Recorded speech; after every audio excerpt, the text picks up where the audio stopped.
Alright guys, I am so psyched that I figured this out. You know, whenever you're peeling eggs and they end up, you can't get the damn, the shell off and they end up like this and you end up losing half the egg. Well, look at this. I figured this out, not even a mark on it, and I was experimenting with different things. I put about, I don't know, maybe a quarter cup of apple cider vinegar and probably, I don't know, 10, 15 tablespoons of iodized salt.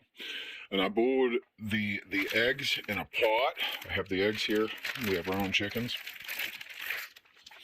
Now the trick is, whenever you're doing an egg, when you're getting ready to peel that sucker after you boil them, you can't just crack it and go like that and start peeling, okay?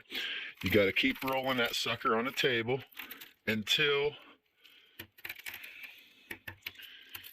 you can't really hear it cracking anymore, okay?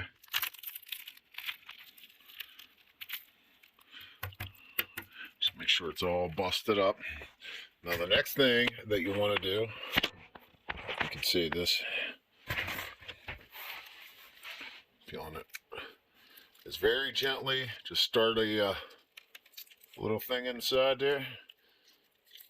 Get your thumb, the skin in there, and look how easy it comes off. That's with salt and vinegar, and voila, a perfect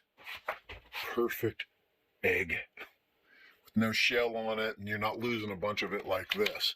So you just got to make sure that you break it up real good on the table, and there you go. All right, I hope this helps somebody out, because I know that I've been racking my brain trying to figure out what the perfect thing is, because with these shells here, especially whenever we feed our chickens really good stuff, and their eggs get really hard, their shell gets really hard.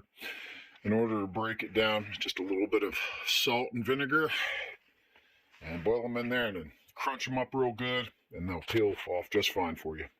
All right, thanks.